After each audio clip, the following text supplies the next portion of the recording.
happening last night at FedEx Field. A massive win for the Bears to bring them to 2-1 on the season, which is notably the worst record anyone in the NFC North has. This division looking pretty good and really competitive so far. How do you feel about the Bears' chances of a repeat after what you saw last night, Mike? Yeah, I think it's going to come down to what level of development that you're getting out of your quarterback in Mitchell Trubisky. Last night, he played well. But far too often, it's manufactured offense that's running this offense. It's not Mitchell Trubisky beating you with his arm. You look at this play right here. Again, it's just a shallow cross, but the play was designed for that receiver to get the ball. Again, a middle screen. You see these things up and down the field. I need to see more plays like this, D. Hall. Step up in the pocket, off-schedule play. I heave it down the football field and get an explosive play off a broken play. I need to see more of that. I need to see Mitchell Trubisky take ownership of this offense. And when he takes ownership of the offense, that's when this team will go to the next level, because we already know the defense is already at a championship level. Yeah, and to me, the defense is so great, they can't be great every single game. And that's what Rob's saying. We know the defense is great. Are they going to come out and get 5 turnovers every game? We know they did that for a good part of the season last year. But when this Bears team struggled, it was because the ball it was thrown in Mitchell Trubisky's hands to go out there and win a football game. And that's what he had a hard time with. So I'm absolutely with you. He has to develop a little bit better. He has to be able to read defenses, see what's coming, exactly like you said. Everything they ran, it was just, hey, look, first read, that's where we're going with the ball. We want to see Mitchell Trubisky, when that first read's not there, pull it down, make a play, extend the play with his feet. He's more mobile than a lot of people give him credit for. He was using that mobility last year as a second-year guy. You haven't seen a lot of that this year. Yeah, we saw some flashes last year. Not so much this year, still waiting. That game last night for the Bears, their first against Washington in 8 outings. Washington had an awful night. 5 turnovers, as you mentioned, D-Hall, for Case Keenum alone. He threw 3 picks. He put the ball on the turf twice. But Jay Gruden says that he will not make a change at quarterback this week, though the calls for the rookie are getting louder. The most important thing is we have to have some continuity. I can't be changing people every 5 minutes here. So I think I got to give Case an ample opportunity to play with these new guys. I mean, this is his first time in this offense, really. Donald Penn, Eric Flowers, their first time in this offense. Trey Quinn only played 2 games last year. I made this point before. We're not going to be perfect, but we need to be better, and I think we can get better. Otherwise, if I didn't think we had a chance to get better, then I would make a change. But I feel like Case has the tools to become a very efficient quarterback in this offense and get us some victories here moving forward. There ain't no magic sauce to get this thing turned around. Is doing the little things right. And that's what we got to do. Like I said, if you're not going to support us now, which you shouldn't, because we're playing like I don't know what you want me to tell them. So don't support us now, don't support us later. We going to circle the wagons in this. We going to get right. Believe that. Hey. That's called leadership right there, dog. Yeah. Love the passion. Is the content accurate? Is it just like a few little things that need to get turned around? Is it about doing the little things right for Washington? I don't know if it's technically about doing the little things right.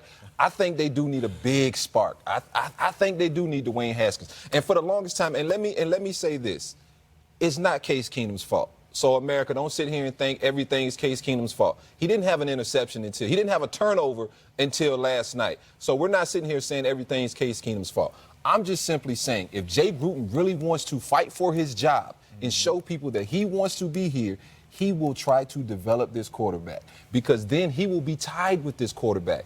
They won't want to get another guy in and try to teach him another offense. They would say, hey, all right, we're making a little bit of progress. We pretty much know this team is not going to be a playoff team. Can we say that? They're the third.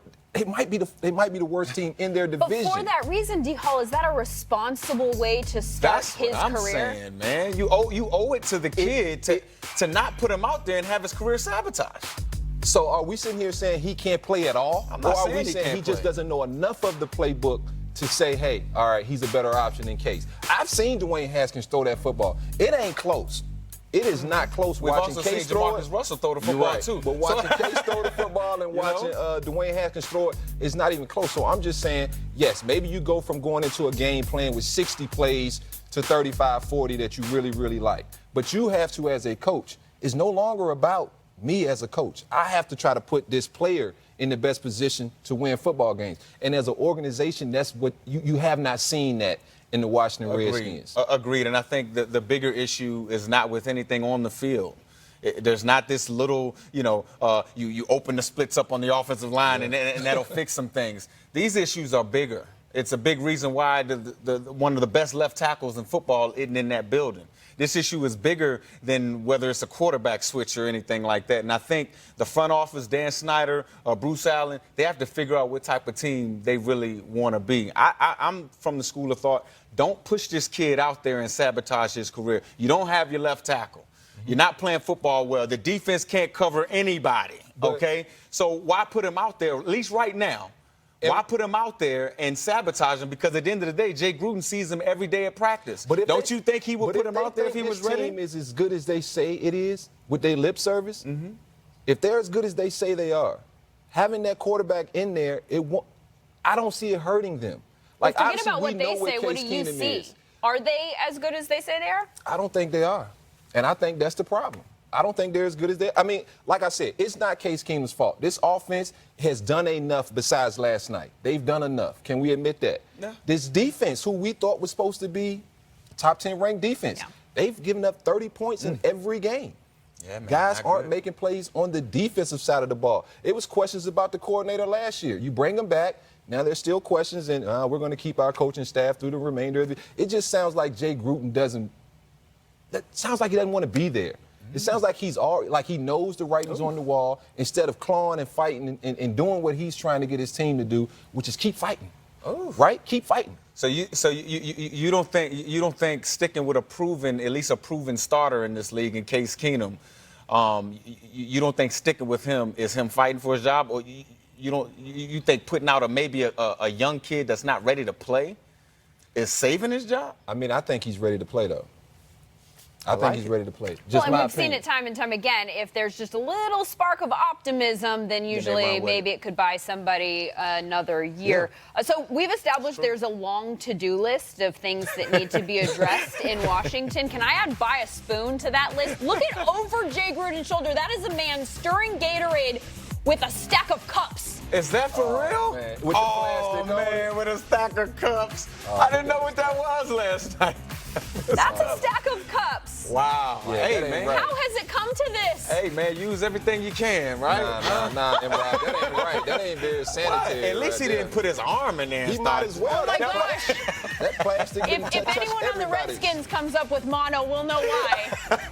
That plastic touched everybody's hands. So the Redskins' next opponent is one with whom they are pretty familiar, one that has decided to start a rookie quarterback who had a really good game on Sunday. We're talking Daniel Jones and the New York Football Giants hosting Washington in the early window on Sunday. Without Saquon Barkley, though, how is that going to change things for Daniel Jones? Yeah, I think the game plan will still be the same, right? Just run whatever your offense is. Look, you can't say that life will be easy without Saquon Barkley. It's not. Saquon Barkley is one of the most explosive and talented players in our game.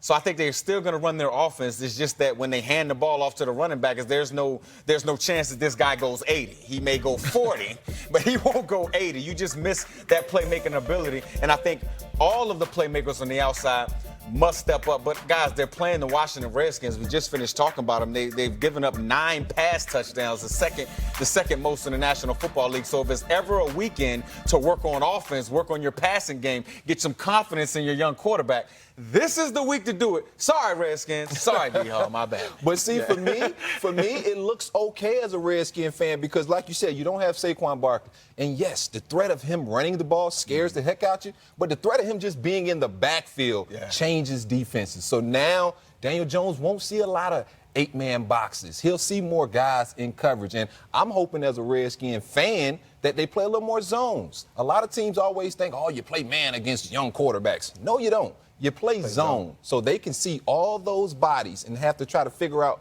where to go with the football. When you're in man, it's easy. That quarterback understands. Picks a matchup. This guy's going to beat him. Cool. Keep him in zone so they can see Daniel Jones, see him running. Like I said, he's a scrambling quarterback, likes to use his feet. If you're in man-to-man, you can't see him. Your back's turned. So. That's an interesting note. We'll be looking for that on Sunday. Daniel Jones, it was happening last night at FedEx Field. A massive win for the Bears to bring them to 2-1 on the season, which is notably the worst record anyone in the NFC North has. This division looking pretty good and really competitive so far. How do you feel about the Bears' chances of a repeat after what you saw last night, Mike? Yeah,